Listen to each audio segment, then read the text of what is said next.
શ્રી સ્વામિનારાયણ ભગવાનની જય. અક્ષર પુરુષોત્તમ મહારાજની જય. ગુણાતીતાનંદ સ્વામી મહારાજની જય.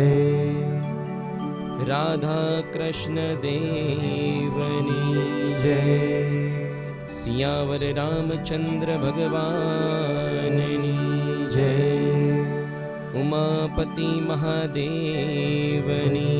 જય. પ્રમુખ સ્વામી મહારાજની જય.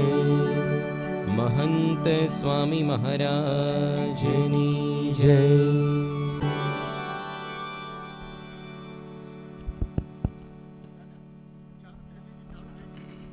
सोने की छड़ी, हीरे की मसाल, दरिया का झावा, मोती की माला, कांधे कुंडल, माथे मुगट, अजब उदाहरण, पति पावन, गर्भराज, अक्षराधिपति, पूर्ण पुष्पम भरते, गणित खम्बा, विष्णु मंदिर, प्रकट गुरु हरि, महान स्वामी भरते, गणित खम्बा, महान स्वामी भरते, गणित खम्बा, संतो भक्तों गणित खम्बा. શ્રીમદ ભાગવત પુરાણ એનું છેલ્લા 4 દિવસથી આ કથાનું આપણે પાન કરી રહ્યા છીએ. આ સમગ્ર ભાગવત ગ્રંથ એ શ્રીનાથજીનું એક સ્વરૂપ છે. અલગ અલગ સ્કંદ એના અંગો છે, પરંતુ તેની અંદર પણ જે દશમ સ્કંદ તે ભગવાનનું હૃદય કહેવાય. ભગવાન વેદવ્યાસજીએ તો 17 જેટલા પુરાણો રચ્યા હતા, પરંતુ બધા જ પરોક્ષ દેવી દેવતાના. તેથી મનની અંદર સંતોષ નહોતો, શાંતિ નહોતી. જ્યારે નારદજીએ કહ્યું કે તમે પ્રગટ કૃષ્ણના ચરિત્રનું ગાન કરો, અને એ નિમિત્તે જ આ ભાગવત મહાપુરાણનું એમણે રચના કરી. પરંતુ તેમાં દશમ સ્કંદ સૌથી છેલ્લે મૂક્યો. તો આગળના જે બધા સ્કંદો છે તેની અંદર પૂર્વના જે અવતારો, એના ભક્તોની ગાથાઓ મૂકી. આ બધું સાંભળીને ભક્ત હૃદય થવાય, પાત્રતા કેળવાય, અને કૃષ્ણના જે ચરિત્રો અત્યંત રસાળ છે એની અંદર આપણને પ્રવેશ પ્રાપ્ત થાય. જ્યારે સમગ્ર પૃથ્વી પર એટલા બધા પાપી રાજાઓ થયા, અસુરો રાજાઓના વેશની અંદર પૃથ્વીને પીડી રહ્યા છે, તો એ વખતે પૃથ્વી પોતે ક્ષીરસાગરની અંદર પોઢેલા શેષ નારાયણ પ્રભુની પાસે જઈને વિનંતી કરે છે. અને ભગવાન પોતે વરદાન આપે છે કે હું વસુદેવના ઘરે, વસુદેવ ગૃહે સાક્ષાત ભગવાન જનિષ્યતે.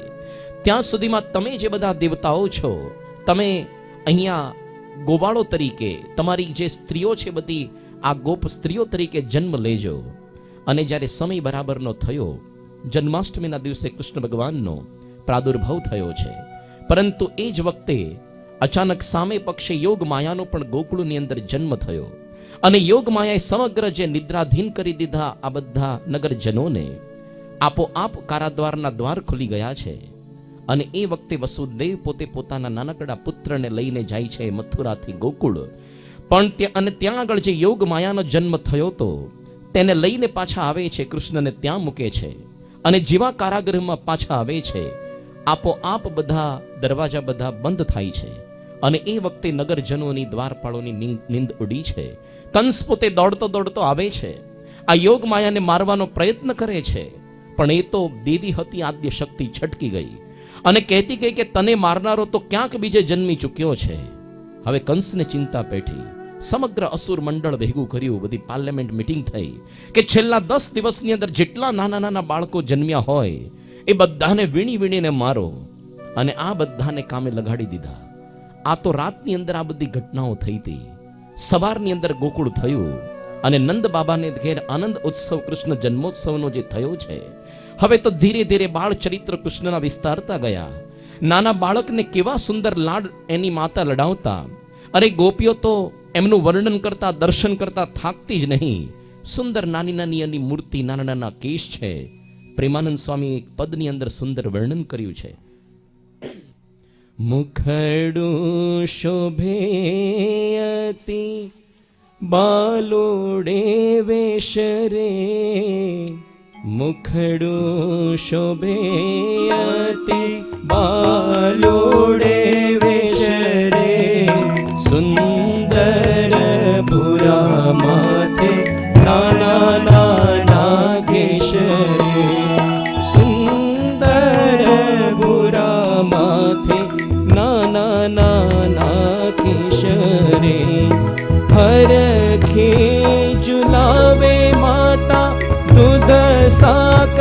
પાય રે, હરખે ઝુલાવે માતા દૂધ સાકર પાય રે, માતાને મન વહેલા વહેલા મોટા થાય રે, માતાને મન વહેલા વેલા મોટા થાય રે, રડતા રમાડતા પારણીએ પોઢાડે રે, રડતા રમાડતા પારણીએ પોઢાડે રે, રેશમી દોરી લઈ હિંચકાવે રે, રેશમી દોરી લઈ હે હિંચકાવે રે,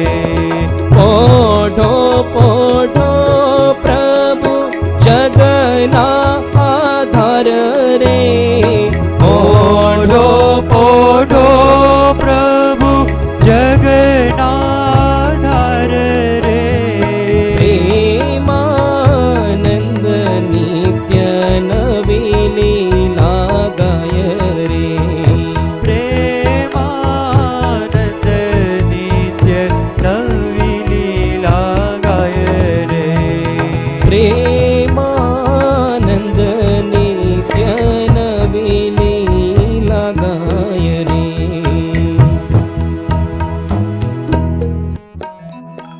કૃષ્ણના જન્મના થોડા દિવસ વ્યતીત થયા છે અને નંદ બાબા ગોકુળની રક્ષાનો ભાર એ અન્ય ગોવાળોને સોંપીને કંસનો જે વાર્ષિક જે ટેક્સ ચૂકવવાનો હતો તેના માટે મથુરા ગયા. વસુદેવને ત્યાં પોતે પધાર્યા. સુખ દુઃખની બધી વાતો થઈ છે. ત્યાર પછી વસુદેવે કહ્યું કે તમારે અહીંયા વધારે દિવસ રહેવું જોઈએ નહીં, કારણ કે આ ગોકુળની અંદર આજે મોટા ઉત્પાતો થઈ રહ્યા છે. આ બાજુ બનેલું એવું કે પૂતના નામની એક અત્યંત ક્રૂર રાક્ષસી હતી. એનું કામ જ હતું બાળકોને વીણી વીણીને મારી નાખવા. અરે કંસની આજ્ઞાથી નગર ગામ આહીરોની વસ્તીઓની અંદર બાળકોને મારવા માટે પોતે ફર્યા કરતી હતી. આકાશ માર્ગે પોતે વિચરી શકતી, સુંદર સ્ત્રીનું રૂપ ધારણ કરી શકતી. એ જ્યારે હવે નંદ બાબાના ગોકુળની પાસે આવી છે અને માયાથી સુંદર સ્ત્રીનું રૂપ બનાવીને ગોકુળની અંદર હવે એણે પ્રવેશ કર્યો છે. આવી સુંદર સ્ત્રીને જ્યારે ગોપીઓએ જોઈ, એના મનની અંદર એવી લાલચ જાગી કે આ કદાચ કોક દેવ કન્યા છે, અરે સાક્ષાત લક્ષ્મીજી છે, જે હસ્તની અંદર કમળનું પુષ્પ લઈને પોતાના પતિના દર્શન કરવા માટે પોતે આવી રહ્યા છે. પૂતના કેવી છે ભાગવતની અંદર વર્ણન કર્યું છે. બાલ ગ્રહ તત્ર વિચિન્વતી શિશુન. આ બાળકો માટે ગ્રહ જેવી હતી, ગ્રસી જાય તેવી. અને આમ તેમ બાળકોને શોધતી શોધતી અચાનક જ નંદ બાબાના ઘરની અંદર પોતે ઘૂસી છે. ત્યાં જોયું કે બાલકૃષ્ણ તો શૈયા પર સૂતા છે. બાલકૃષ્ણ એ જ વખતે એની આંખો સામે જોયું ને જાણી લીધું કે આ તો એ જ પૂતના ગ્રહ છે. એમણે પોતાના નેત્રો બંધ કર્યા અને હવે તો કાળરૂપ કૃષ્ણને પૂતનાએ પોતાના ખોળાની અંદર ઉઠાવી લીધા છે. રોહિણી ને યશોદાજી બંને પોતે જોઈ રહ્યા છે. પરંતુ આવી સુંદર સ્ત્રી જોઈને બધે સન્ન હતા, એની સુંદરતાથી અંજાઈ ગયા હતા. એટલે ઉભા ઉભા જે પોતે કરતી એ બધું કરવા દઈ રહ્યા હતા. આ બાજુ કૃષ્ણને જ્યારે પૂતનાએ ખોળામાં લીધા અને એના મુખની અંદર પોતાનું સ્તન આપી દીધું, જેની અંદર અત્યંત ભયંકર કોઈ રીતે નિષ્ફળ ન જાય એવું વિષ લગાડેલું હતું. કૃષ્ણએ શું કર્યું? બંને હાથેથી પૂતનાના સ્તનોને જોરથી દબાવ્યા છે અને એના દૂધની સાથે એના પ્રાણોને ચૂસવા માંડ્યા. હવે તો ધીરે ધીરે આ પૂતનાના બધા મર્મસ્થાન ફાટવા લાગ્યા. એ પોતે ચીસો પાડવા માંડી. સા મુંચ મુંચ અલમ ઇતિ પ્રભાષિણી. અરે છોડ છોડ, આ પ્રકારની પોતે ચીસો પાડી રહી છે. એની આંખો ફાટી ગઈ. અરે એની ચીસાથી દિશાઓ બધી ગાજી ઉઠી છે. એ પોતાનું સુંદર સ્ત્રીનું રૂપ છુપાવી નથી શકતી. અસલી રાક્ષસીના સ્વરૂપમાં પોતે પ્રગટ થઈ છે અને આમ તેમ ભટકતી ભટકતી એ પોતે ગોકુળની બહાર જઈને પડી.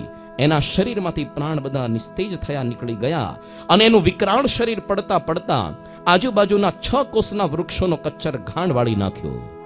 ગોપી ગોવાળો તો ડઘાઈ ગયા. કેવી ઘટનાઓ બની રહી છે આજે ગોકુળની અંદર. એ બધા નિર્ભીક હતા, એટલા ભયભીત કે બિચારા બાલકૃષ્ણનું થયું શું.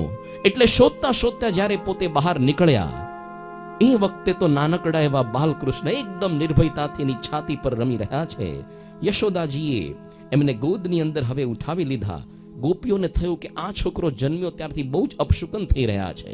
અરે તૃણાવર્ત આવ્યો, આ 3 મહિનાનો છે ને પેલી આ પૂતના મારવા માટે આવી, કોકની નજર લાગી ગઈ લાગે છે. એટલે એમણે પછી કેવી રીતે ઉપચાર કર્યા? કૃષ્ણની ઉપર ગાયનું પૂંછડું ફેરવ્યું, એમને ગોમૂત્રથી સ્નાન કરાવ્યું છે. એના બધા જ શરીર પર ગાયની રજ લગાડી અને ગાયનું ગોબર અંગની અંદર લગાડીને ભગવાનના કેશવ વગેરે નામોથી રક્ષા કરી. પોતાની રીતે આ બધા ઉપચાર એમણે કર્યા. નંદ બાબા જ્યારે ગોકુળની અંદર પહોંચ્યા અને અત્યંત ભયંકર આ પૂતનાનું શરીર એમણે જોયું, આશ્ચર્યચકિત થયા. આ ભાગવતની અંદર જેટલા પણ હવે અસુરો બધા આવશે, એનો વધ કૃષ્ણ ભગવાન કરશે. કોઈ જગ્યાએ એને માર્યા, વધ કર્યો આવા શબ્દો નથી, એનો ઉદ્ધાર કર્યો. અહીંયા જ લખ્યું છે કે આ કેવી રાક્ષસી હતી અને કેવા ક્રૂર ભાવથી ભગવાનને મારવા આવી હતી, પણ છતાં ભગવાન એનું કલ્યાણ કર્યું. કેવી રીતે? અહો બકીયમ સ્તનકાલકૂટમ, અહો બકીયમ સ્તનકાલકૂટમ, જીઘાંસયાપાય યદાપ્ય સાધ્વી, લેભે ગતિં ત્યાત્યુચિતાં તતોન્યં, तं વા દયાલું શરણં વ્રજેમ, કં વા દયાલું શરણં વ્રજેમ. અહો બકીયમ સ્તન કાલકૂટમ, કે માન્યું કે આ પોતે ક્રૂર સ્ત્રી હતી. બકીયમ સ્તન કાલકૂટમ, અરે કાળકૂટ વિષ પોતાના સ્તન પર ચોપડીને આવી હતી. કેવી ઈચ્છાથી? જીઘાંસયા, મારવાની ઈચ્છાથી.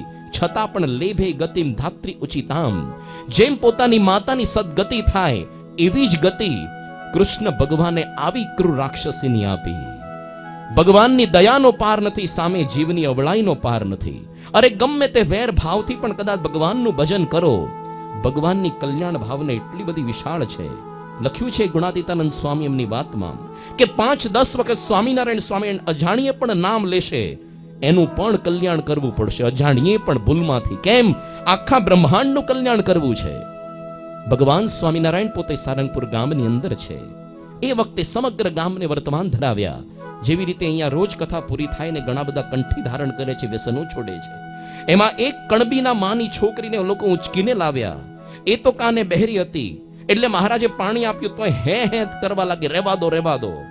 ભગવાન સ્વામીને કર્યું, તું હે કરીશ કે હા કરીશ, પણ તું લાગમાં આવી છે તો તારું કલ્યાણ કરવું પડશે. એના પર વર્તમાન વિધિનું પાણી છાટ્યું, એને પણ સત્સંગી કરી. ગમે તે રીતે ભમરો તોલમાં આવી ગયો છે. મારી કુટીન ભગવાન આપણને બ્રહ્મરૂપ કરશે. ભગવાન સ્વામિનારાયણ જ્યારે ગઢપુરની અંદર પોતે હતા, એ વખતે સમગ્ર ગામના લોકો દર્શને પોતે આવતા. પણ 2 કણબી પટેલે એવું નક્કી કર્યું હતું કે આ ભગવાને બાબરો ભૂતવશ કર્યો છે કે, એટલે એને જે એની સામે જોવે લાકડા જેવો થાય, નીચે પડી જાય. લોકોને એટલું અજ્ઞાન હતું, ભગવાન સ્વામી દુર્લભ સમાધિ કરાવતા એ લોકોને પચતું નહીં. એટલે આની સામે નજર ન માંડવી. ભગવાન સ્વામીને પણ નક્કી કર્યું તો બધા આવે છે, આ 2 પટેલિયા કોઈ દિવસ દર્શને નથી આવતા, એને ઝપટમાં તો લેવા છે. એક વખત ભગવાન સ્વામિનારાયણ ગામની બહાર સીમની અંદર પોતે પધારી રહ્યા છે, અને એ જ વખતે પેલા બંને પટેલિયાઓ એ પોતાના ગાડાની અંદર કડબ બધી ભરીને પાછા પોતે ગામ તરફ નાના એવા સાંકડા રસ્તે પધારતા હતા. એને ખબર પડી કે આ જ રસ્તે આગળથી ભગવાન સ્વામી આવે છે. અરે એની સામે ન જોવાય. જે એને શબ્દ સાંભળે, સ્વામી શબ્દ ચાકડીનો અવાજ સાંભળે, એને સમાધિ થઈ જાય છે, લાકડા જેવો બની જાય છે. આની સામે ન જોવાય. તો છુપાવું ક્યાં? કોઈ બીજી જગ્યા હતી નહીં. તો આ જે કડબ બધી ભરીતી ભૂસું બધું ઘાસનું વગેરે, એની અંદર બખોલ કરીને મોઢા એમાં ખોસી લીધા ઓસ્ટ્રીચની જેમ. અને ભગવાન સ્વામી નજીક આવ્યા, બંનેને બોચીથી પકડીને ખેંચી કાઢ્યા, એના મોઢા પોતાની સામે રાખ્યા અને કીધું, મેં તમારો બાપ માર્યો છે, મારી સામે નથી જોતા. અને જેવી દ્રષ્ટિ કરી બંને સમાધિ થઈ. યમપુરીમાં ગયા, જમડા એવા ઢીબાઢીબ કરવા માંડ્યા. જાગ્રત થઈને પહેલું કામ કર્યું, કંઠી બાંધી. અમુક લાતો કે ભૂત બાતો છે નહીં માનતે, એવી રીતે પણ ટ્રીટમેન્ટ કરવી પડે. પણ કોઈ પણ રીતે સંપર્કની અંદર આવે, ભગવાન સાંઈનું એક જ નિશાન હતું, એને કોઈ પણ રીતે સદગતિ આપવી. ભગવાન સ્વામિનારાયણ એક વખત ભુજની અંદર ગયા અને ત્યાં આગળ એક વાણિયો ખોરું નાળિયેર લઈને આવ્યો. એને થયું કે સમગ્ર ગામના લોકો કંઈક ને કંઈક ભેટ લઈને જાય છે, જો હું નહીં જઉં તો કેવું ખોટું લાગશે. એટલે સમગ્ર બજારની અંદર ફર્યો ને સાવ સસ્તા ભાવનું બગડેલું અંદરથી ખખડી ગયેલું નાળિયેર લાવ્યો. એને લાગ્યું આટલી મોટી લાઈનમાં ક્યાં ભગવાન એક એક વસ્તુ ચેક કરશે. ભગવાન સ્વયં બેઠા હતા, બધા જ એક પછી એક વસ્તુ લાવીને પસાર થતા હતા. કોઈની વસ્તુ ભગવાન જોતા નહોતા. પણ જેવો પેલો વાણિયો આવ્યો એને નાળિયેર મૂક્યું, એનું જ નાળિયેર ભગવાને હાથમાં લઈને કાન પાસે ખડખડ ખખડાવ્યું તો અંદરથી સાવ ખોખરું હતું, સાવ ખખડગડી ગયેલું. ભગવાન પેલો ભોંઠો પડી ગયો કે ભગવાન તમે કે છે મારું જ નાળિયેર પકડ્યું. ભગવાન સ્વામી કે ભાઈ આવું ખોટું નાળિયેર કેમ નો લાવ્યો હતું. પેલા એવી વાત કરી કે ભલે મારું નાળિયેર ખોટું હોય પણ તમે જો સાચા ભગવાનનો અંતકાળે તેડવા આવજો. આવું બોલ્યો પેલો. ભલે મારું નાળિયેર ને મારો ભાવ ખોટો છે પણ તમે જો સાચા ભગવાનનો અંતકાળે તેડવા આવજો. અને એને પણ ભગવાન સ્વામી અંતકાળે તેડવા ગયા. પેલો કે હું તો ક્યાં તમારો ભગતડો છું. અરે તે કીધું તો તું તમે સાચા ભગવાન હો તો આવજો. કોઈ પણ રીતે સંપર્કમાં આવવો જોઈએ, કોઈ પણ રીતે. ભગવાન સ્વામીને સંતોની આજ્ઞા કરી હતી ગામડે ગામડે ફરો, ભિક્ષા માગો, જેનું પણ અન્ન લેવાનું, કોઈનો તિરસ્કાર નહીં કરવાનો, એની સદગતિ થશે. એનું અન્ન લાવીને ભગવાનને પ્રસાદ તરીકે ધરાવશો, એની સદગતિ થાય. ખંભાતની અંદર મુક્તાનંદ સ્વામીને મંડળના સંતો બધે જ્યારે ભિક્ષા માંગવા માટે નીકળ્યા છે, એક સ્ત્રી પોતાના ઘરને ચૂનાથી ધોળતી હતી, એટલે રંગતી હતી. અને આ સાધુને ભિક્ષા માંગતા જોયા એટલે એટલી ગુસ્સે થઈ કે મારા પેટિયા ખાઈ પીને પબેડા જેવા થયા છે, કામ ધંધા કરવા નથી કે છે. અને ભિક્ષા તો ન આપી પણ જે પેલા પોતાથી ચૂનાથી ધોળતી હતી એ જ પોતું ચૂનાવાળું ઝીકી દીધું ભિક્ષામાં. તો બીજા ઘરની ભિક્ષા અનાજના દાણા એ પણ બધા બગડ્યા. સંતો તો ગુસ્સો ન કર્યો, પાછા આવી ગયા ઉતારે. મુક્તાનંદ સ્વામીને વાત કરી. મુક્તાનંદ સ્વામી કે જો મહારાજની આપણને આજ્ઞા છે કે કોઈની પણ વસ્તુ કંઈ પણ આવે એનો ઉપયોગ તો યથાર્થ કરવો જેથી એની સદગતિ થાય. તો આનો શું ઉપયોગ થાય? એવું કરો, આ પોતાને નદીમાં ધોવો, એના રેસા છૂટા પાડો અને એની દિવેટ બનાવીને ઠાકોરજીને આપણે ચલો આરતી કરીએ. એનો પણ ઉપયોગ કર્યો. આ બાજુ સંતો એની દિવેટ કરી, આરતી કરી, અને પેલી બાજુ રાત્રે પેલી બાઈના અંતરની અંદર દીવા પ્રગટી ગયા. એટલો પશ્ચાતાપ થયો કે શું વાત હતો આ સંતોનો. અરે એ બે ભિક્ષા તો ન આપી પણ બીજી ભિક્ષા બગાડી. આ બિચારા નિર્દોષ સંતો કંઈ જ ન બોલ્યા. ખરેખર આ સાચા સાધુ કહેવાયો, આ સાચા. બાકી બીજા બધા તો શ્રાપ આપીને ભસ્મ કરી દે. કાલે જો આવે તો પાકી રસોઈ કરીને જમાડું. બીજા દિવસે ગરમા ગરમ રસોઈ સંતોને ભોજનની અંદર આપી. બધાની વસ્તુ લેવી, બધાનું કલ્યાણ કરવું. યોગી બાપા આફ્રિકાની અંદર હતા, મુઆન્ઝા શહેરમાં 1970માં. અને એ સભાની અંદર એટલા બધા કાળા બધા મકોડા બધા કરડ્યા. સભા દરમિયાન તો ન બોલ્યા સ્વામી. ઉતારે આવ્યા પછી સંતોએ જોયું તો ઢીંચા થઈ ગયા હતા પગ ઉપર. યોગી બાપાને કીધું બાપા તમે બોલ્યા કેમ નહીં? બાપા કે ખરેખર ના કરડ્યા છો, આવા તો કોઈ દી નથી કરડ્યા. પછી કે બાપા કે જાવ એનોય મોક્ષ. તો બાપા આ તો કરડી ગયા. બાપા કે એવા કરડ્યા છે કે આવા કોઈ દિવસ નથી કરડ્યા, એનો પણ મોક્ષ. મકોડા કરડી જાય એનો પણ મોક્ષ. એક વખત યોગી બાપા પોતે શિયાળાની ઋતુ હતી અને બહુ ઠંડી પસંદ નહોતી, એટલા માટે સગડીથી પોતે તાપી રહ્યા હતા. અને એક વળી કોલસાનો એક નાનો તણખો ગળા પર ચોંટ્યો અને તરત પછી ગુણવંતભાઈ બર્નોલ વગેરે ટ્યુબ લગાડી.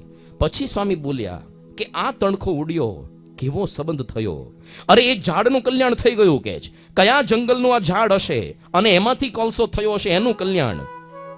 ત્યારે પછી કોકે કીધું સ્વામી આખા જંગલનું કલ્યાણ. સ્વામી કે માપમાં રાખો, એક ઝાડનું કલ્યાણ જેમાંથી આ કોલસો થયો હોય. કોઈ પણ રીતે ભગવાનને સંતના સંપર્કમાં આવો. આ તો જેમ એટમિક રિએક્શનમાં ચેઇન રિએક્શન ચાલે, એક પછી એક બીજા દ્વારા આ કલ્યાણની આખી પરંપરા એ ચાલુ રહેતી હોય છે.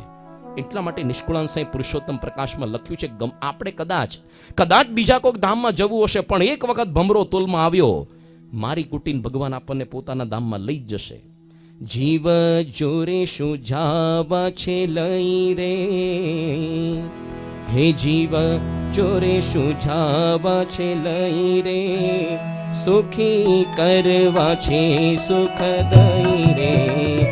જીવ જોરે શું જાવા છે લઈ રે, સુખી કરવા છે સુખ દઈ રે. હશે જીવને જાવાનું બીજે રે, પણ જાવું પડશે રીજે ખીજે રે.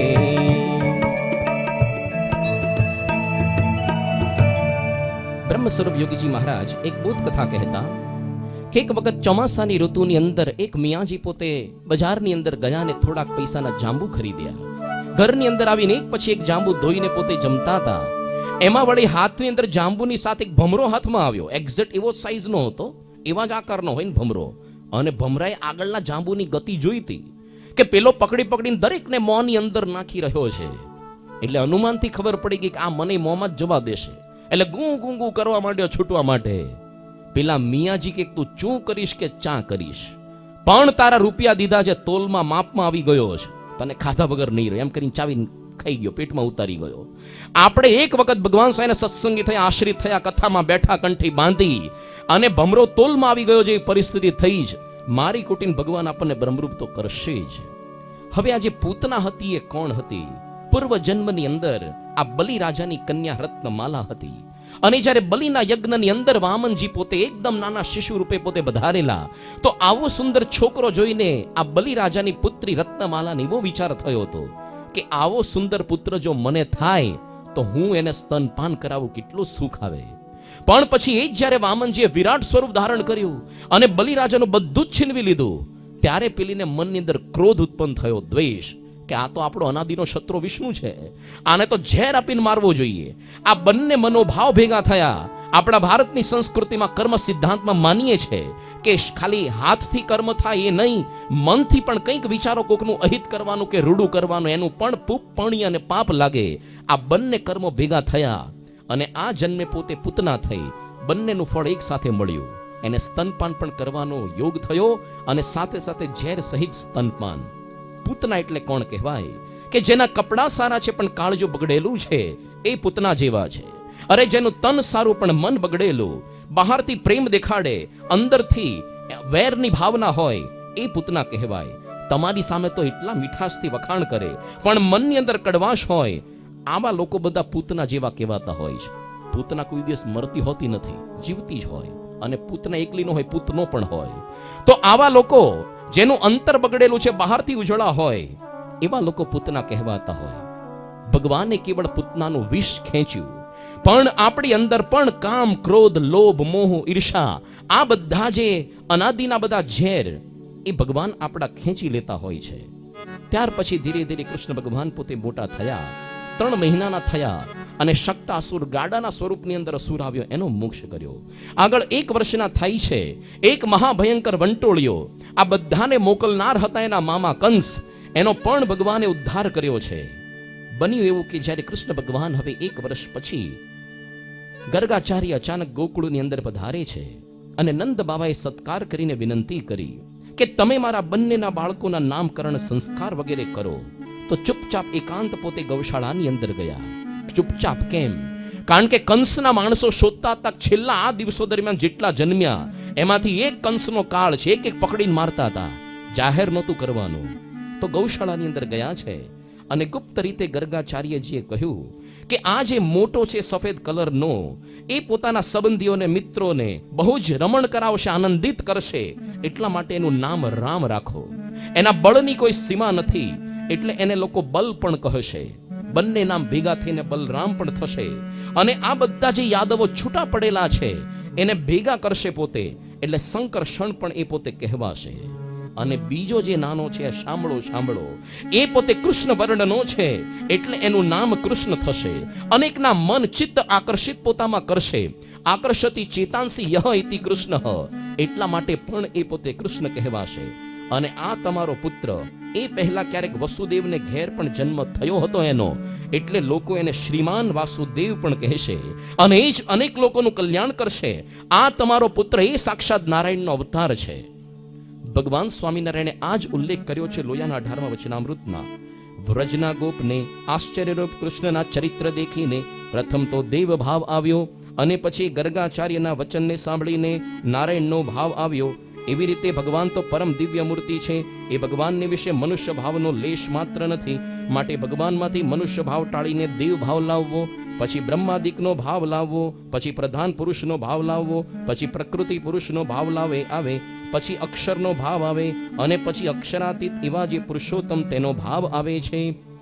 જ્યાં જ્યાં શ્રીજી મહારાજે ભાગવતની અંદર જે સારરૂપ વસ્તુ બધી સાંભળી જોઈ, બધી જ વચનામૃતની અંદર ગ્રંથમાં ઉલ્લેખ એમણે કર્યો. હવે ધીરે ધીરે આ રામ અને શ્યામ, કૃષ્ણ અને બલરામ પોતે મોટા થવા માંડ્યા છે અને ઘૂંટણો અને હાથના બળ પર પોતે ચાલતા થયા. ગોકુળની શેરીઓની અંદર રમવા માંગ્યા છે. ક્યારેક ક્યારેક એવું થતું કે રસ્તે કોક બધી સ્ત્રીઓ ચાલી જાય, એની પાછળ અજાણી વ્યક્તિની જેમ પાછળ પાછળ ચાલી જતા અને દૂર જઈને જ્યારે ખબર પડતી કે આ તો બીજું કોઈક છે, તારે ભોળાની જેમ ભય પામેલાની માફક માતાની પાસે પાછા દોડી આવતા. અરે માતાઓ તો આ બધું જોઈને એટલી સ્નેહમગ્ન થઈ જતી, એના સ્તનમાંથી દૂધની ધારા આપોઆપ વહેવા લાગતી. ક્યારેક કોક વાછડા બેઠા હોય, એના પાછળથી પૂંછડા પકડી લેતા અને વાછડા જ્યારે આમ તેમ ભાગતા, આ બંને વધારે જોરથી પકડી લેતા અને વાછડા એમને ઢસડતા ઢસડતા દોડતા. ગોપીઓ તો હસી હસીને એનું પેટ દુખી જતું. થોડાક દિવસની અંદર આ બંને યશોદા અને રોહિણીના લાડકા પુત્રો ઘૂંટણોનો સહારો છોડીને ઊભા થવા માંડ્યા અને ગોકુળની અંદર ફરવા માંડ્યા, પોતાના મિત્રો સાથે રમવા માંડ્યા છે. એ એમની ચાલ, એમના વિશે સુંદર મજાનું પદ લખ્યું છે વિશ્વવિહારી લાલજી મહારાજે. સખી જોને હરી હળવે હળવે, ખાત ધરીને ખેલે, યશોમતીનો કર પકડીને નાચે નંદકુમાર. સખી જોને હસી હળવે હરિવર, ખાત ધરી ખેલે. સખી જોને હસી હળવે હરિવર, ખાત ધરી ખેલે. ઓ સખી જોને હરી હળવે હરિવર, ખાત ધરી ખેલે.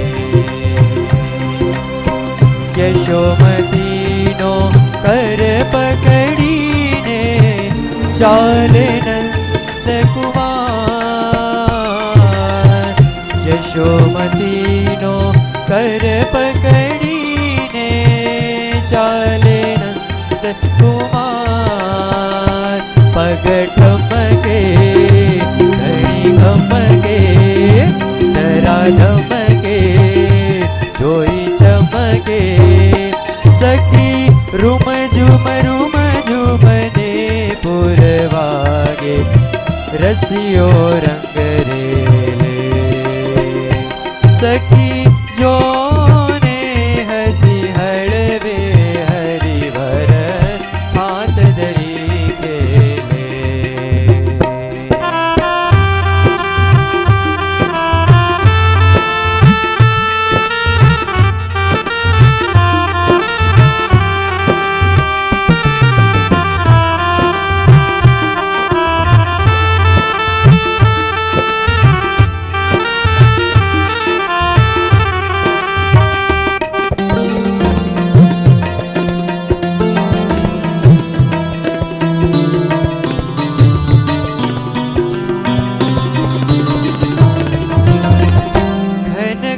ઘન નાચ કરીને ચિત ચોરે ચિત ચોર.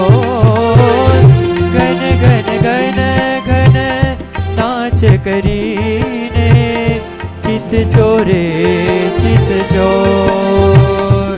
બોલે કાલું લાગે વાલું, તે નિરાળું દુઃખ ટાળો. સખી નંદકુમાર ને નીરકી રતિપતિ, માન સરવે મેલે. સખી જોને હસી હળવે હરિવર, હાથ ધરી ખેલે. હાથ ધરી ખેલે, હાથ ધરી ખેલે.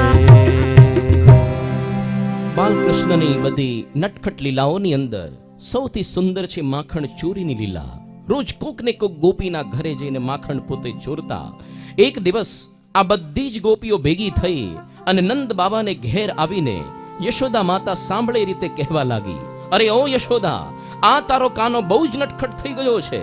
અરે અમારી ગાયો દોહવાનો સમય હોય એ વખતે પણ વાછરડાને છોડી દે છે અને અમે ધમકાવીએ છીએ તો મોટે મોટેથી હસવા માંડે છે અમારી સામે. ચોરીની તો એટલી અદ્ભુત તરકીબો જાણે છે. અરે અમારા મીઠા મીઠા દહીં દૂધ ચોરી ચોરીને ખાય. અરે એ તો બિચારો નાનો છે, ભોળો છે, અમને ગમે છે, પણ એ તો એકલો ખાતો તો કંઈ વાંધો નથી. પણ આ તો બધું જ દહીં દૂધ વાંદરાઓને પણ વેચી દે છે અને એ પણ જ્યારે પેટ ભરાઈ જાય ન ખાઈ શકે તો છેલ્લે અમારા દહીં દૂધના માટલા ફોડી નીકળી જાય છે. અરે ક્યારેક ઘરની અંદર કોઈ વસ્તુ જોઈને ન મળે તો પછી ઘરના લોકો પર બહુ જ ખીજાય છે. ક્યારેક અમારી ઘોડિયાની અંદર સૂતેલા નાના બધા બાળકો એને રોવડાવીને પોતે ભાગી જાય છે. અમે ક્યારેક એનાથી બચવા માટે ઉપર શીંકા પર આ દહીં દૂધને મૂકીએ. એના નાના નાના હાથ જ્યારે ત્યાં સુધી નથી પહોંચતી વળતા, પણ યુક્તિ તો એવી બધી જાણે છે કે પાટલાને ખાંડણિયા ઉપરાપરી ગોઠવીને લેવા માટે અનેક તરકીબ કરે છે.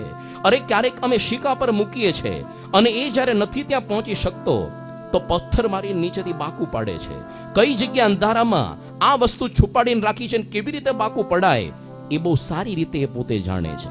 ઘરની અંદર ગમે તેટલું અંધારું હોય, પણ હે નંદરાણી, તમે જે એને વસ્ત્ર સુંદર આભૂષણો પહેરાવ્યા છે રત્નોના, એ રત્નોના પ્રકાશની એવી કાંતિ છે, એને એનાથી જ પોતાની મેળે બધું જ જોવાઈ જાય છે. એના અંગની અંદર પણ એવી સુંદર કાંતિ છે, એનાથી પણ બધું એને ખબર પડે છે. એને બધી જ ખબર છે મારા ઘરની કોણ ક્યારે ક્યાં હોય છે, આ બધું ધ્યાન રાખે. અને જ્યારે અમે ઘરના કામકાજની અંદર લાગેલા હોઈએ ત્યારે ચોરી છુપીથી આ બધી લીલા કરે છે. અને ક્યારેક આ બધું કર્યા પછી ચોર તો જાણે અમને બનાવે છે. નિર્લજ તો એવો છે કે અમને ચોર બનાવે, એ પોતે ઘરનો માલિક બની જાય. એટલું તો ઠીક, ચલો આ મફતનું લઈ જાય તો વાંધો નહીં, પણ ક્યારેક તો એવું કરે કે અમારા સ્વચ્છ ઘરની અંદર સંડાસ પેશાબ કરીને પોતે શૌચ કરીને ભાગી જતો હોય છે. અત્યારે તો ત્યાં તો આવી બધી ધમાલ કરે, અને અહીંયા તો જુઓ કેવી રીતના સીધો સાદો ઊભો છે, જાણે પથ્થરની મૂર્તિ ઊભી હોય. વાહ ભલા બોલા સાધુ. આ પ્રકારે એક્ઝેક્ટ ભાગવતનું વર્ણન વાંચ્યું. આ ગોપીઓ બધી બોલતી જતી હતી અને કૃષ્ણની મૂર્તિને વારે વારે જોતી જતી હતી. કૃષ્ણ એકદમ ભોળાની માફક, નિર્દોષની માફક ઊભા રહેતા હતા. એ લોકોને ગમતું તો આ બધું જોવું, અને આ બધું યશોદાજીને સંભળાવતા.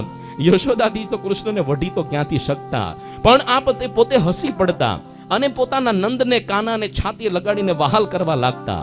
પણ જ્યારે બહુ જ આ ગોપીઓ બધી કહેવા માંડી કે હે યશોદાજી, આને કંઈક ઠપકા આપકો, આને પૂછો તો ખરા. એક વખત યશોદાજીએ કૃષ્ણને પૂછ્યું કે હે કાના, શું તું માખણ ખાધું કે નહીં? અને એ વખતે કૃષ્ણે જે જવાબ આપ્યો, યશોદાજીને કૃષ્ણનો જે વાર્તાલાપ થયો, એના પર સુરદાસજી આપણા અંતરના તાર જણજણાવી નાખે એવું સુંદર કાવ્ય લખ્યું છે. મૈયા મોરી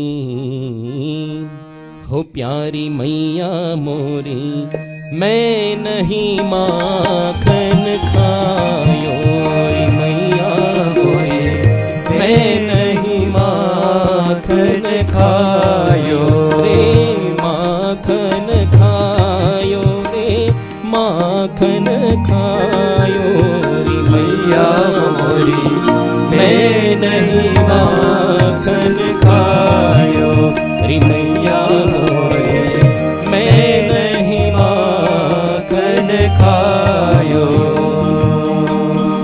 કૃષ્ણ ભગવાન હવે એક પછી એક દલીલો આપે છે કે હે મૈયા, આ કેમ માની લીધું તે કે મેં માખણ ખાધું? કારણ કે મારી પાસે સમય જ ક્યાં છે માખણ ખાવાનો? અરે સવારના પહોરની અંદર ગાયો ચરાવવા તું મને મોકલી દે છે, સાંજે થાક્યો પાક્યો ઘરે આવું છું, મારી પાસે ટાઈમ જ નથી. કહે છે કૃષ્ણ ભગવાન, ભોર ભયો ગૈયન કે પાછે, ભોર ભયો ગૈયન કે પાછે, तूने मधुबन मोही पठायो, चार प्रहर बंसी बट भटक्यो, चार प्रहर बंसी बट भटक्यो, सांझ परे घर आयो,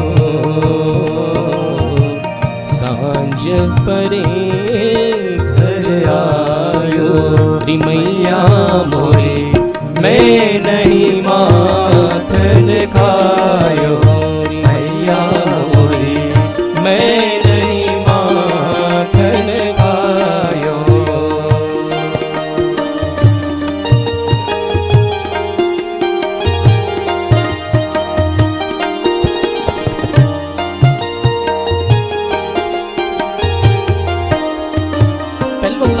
માતાને આપ્યો છતાં પણ માતાનું મન હજી માનતું નથી. હજી એના મનની અંદર એવું જ છે કે આજ કૃષ્ણે માખણ ખાધું, એટલે હવે બીજો તર્ક કૃષ્ણ ભગવાન દે છે કે હે માતા, તને ખબર તો છે કે આ લોકો કેટલું ઊંચું ટીંગાડે છે માખણ દહીં દૂધના માટલા, મારા હાથ તો નાના નાના છે, ક્યાંથી પહોંચી શકે?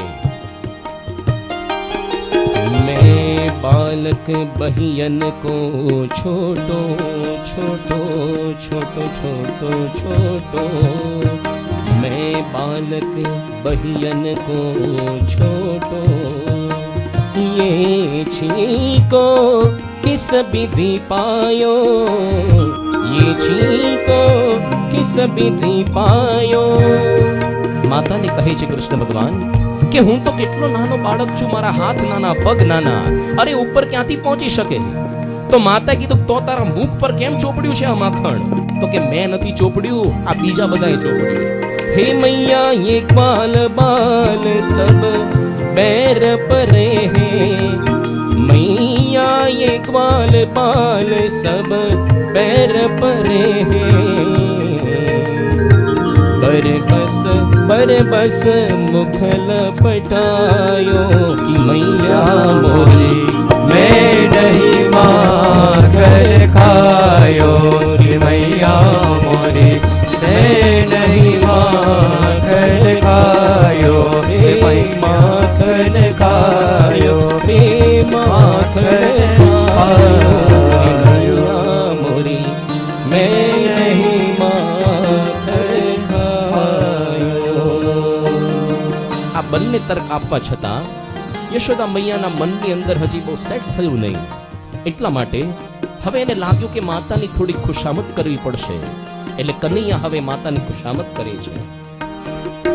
અરે પ્યારી મોરી મૈયા, અરે ભોલી મોરી મૈયા, મૈયા તું जननी, मैया तू जननी, मन की अति बोली तू जननी, मन की अति बोली, इनके कहे पति आयो रे होरी मैया, इनके कहे पति आयो रे मैया मोरी। बहुत खुशामत मातानी करी छतां पण माताने हजी पण एनुं मन वश थयुं नहीं, એટલે હવે પછી કન્યા જુદા શસ્ત્રો ઉગામવાના શરૂ કર્યા। એણે કીધું જો મારા પર આક્ષેપ જ કરવા હોય, એક તો મારી પાસે કામ કરાવવું છે, સવારના પરમાં મને લાકડી આપી દે છે, આ ધાબળો આપી મોકલી દે છે ઠંડીમાં ગાયો ચરાવવા, તો લે આ ધાબળો પાછો, લે આ લાકડી પાછી, કાલથી હું ગાયો ચરાવવા નહીં જાઉં। એવી પ્રકારની વાત કરી છે કૃષ્ણ ભગવાન।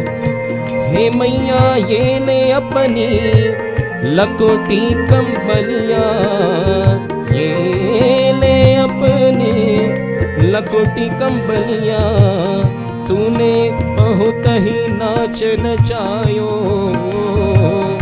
तूने बहुत ही नाच नचायो। આ પ્રકારની વાત કરી કે હે મૈયા આવું જ હોય તો કાલથી ચલ આ બધું ગાયો ચરાવવાનું બંધ કરી દઈશો, આ લે તારી ધાબળી પાછી, લે તારી લાકડી પાછી। હજી પણ માતા ન પીગળી, એટલે છેલ્લું શસ્ત્ર કૃષ્ણ ભગવાન ગામે છે કે હે માતા તને ખબર છે કે હું પહેલા ક્યાંક બીજે જન્મ્યો છું, પરાયો છું, તારા મનની અંદર ચોક્કસ ભેદભાવ છે, તું મને સગો દીકરો નથી માનતી। હે મૈયા જીય તેરે कुछ भेद उपजी है, मैया जिय तेरे कुछ भेद उपजी है, तूने मोहे जानी परायो जायो, तूने मोहे जानी परायो जायो। આ પ્રકારનું ઇમોશનલ બ્લેકમેલિંગ જ્યારે કૃષ્ણ ભગવાને કર્યું કે હે માતા તું મને કોકનો દીકરો સમજે છે, તું સગી નથી દીકરો સમજતી। યશોદાજી તો સગા દીકરાની જેમ આટલું વાલ કરતા કાનુડાને, પણ જ્યારે આવું કહ્યું માતાનું અંતર વલોવાઈ ગયું, અને એ વખતે માતાએ કૃષ્ણને ખોળાની અંદર લીધા। સૂરદાસ તબ બી હસી યશોદા, સૂરદાસ तब भी हसी यशोदा, लेउर कंठ लगायो, लेउर कंठ लगायो, नैन नीर भरी आयो,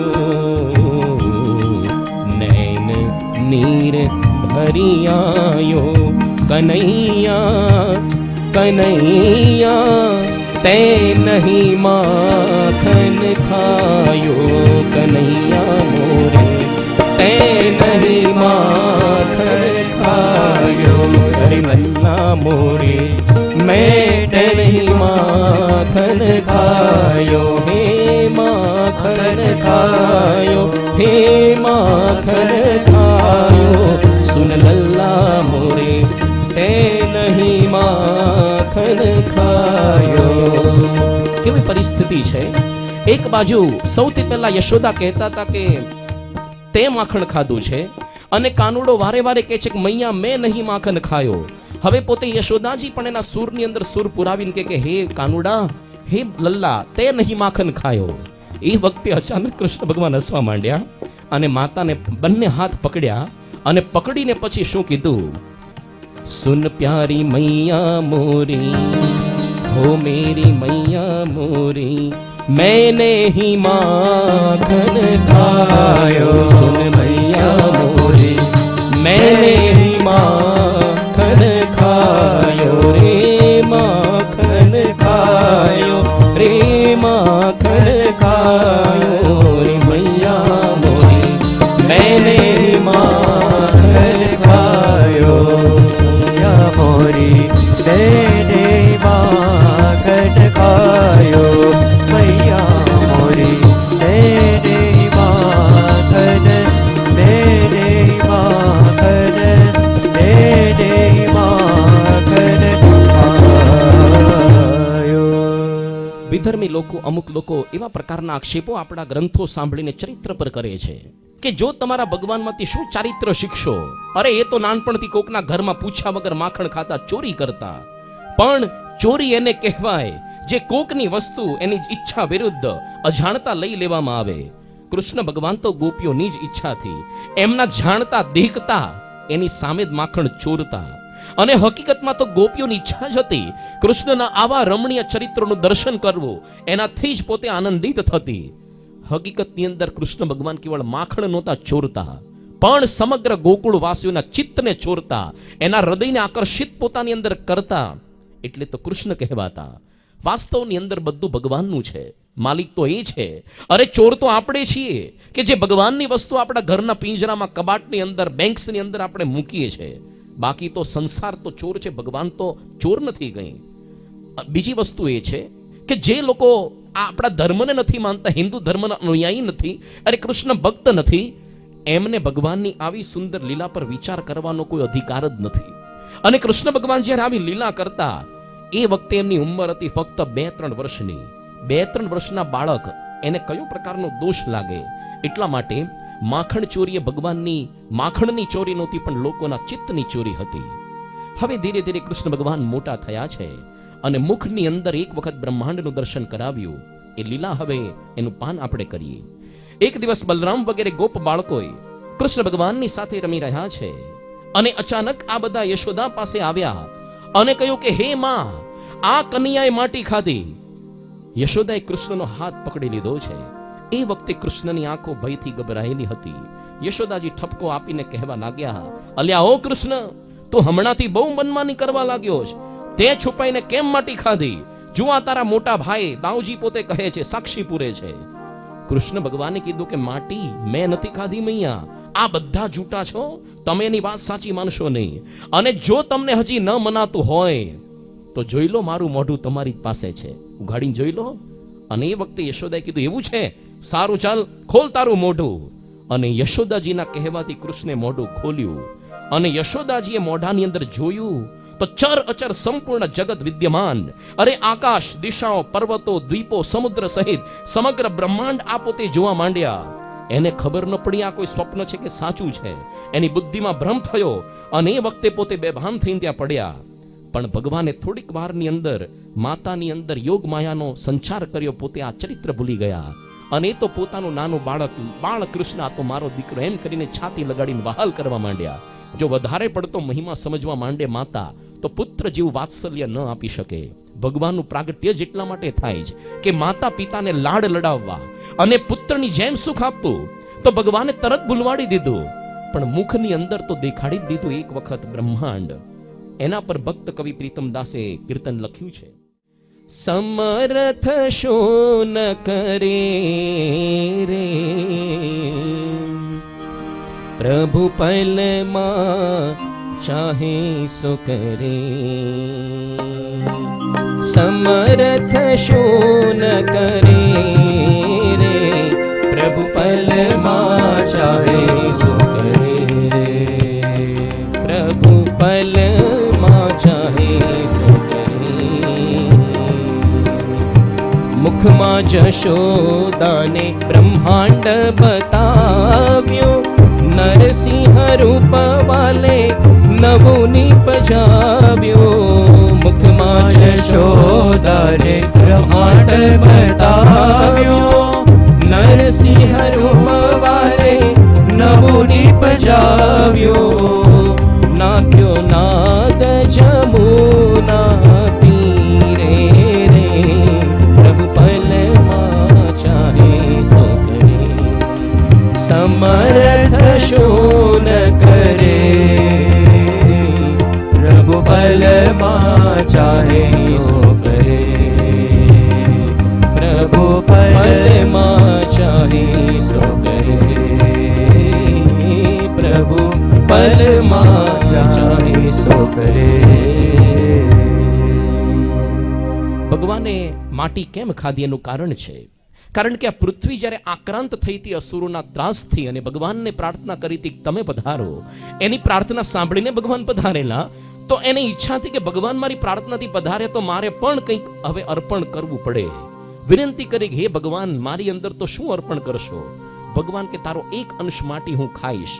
અને નાના બાળકો એ માટી ખાયમાં દોષ નથી હોતો. હકીકતમાં આપણું શરીર માટીનું બન્યું છે. તો શરીર આ માટીની અંદર જે બધા મિનરલ્સ છે, મેગ્નેશિયમ, પોટેશિયમ, આ બધા શરીરને આવશ્યક જરૂરી છે.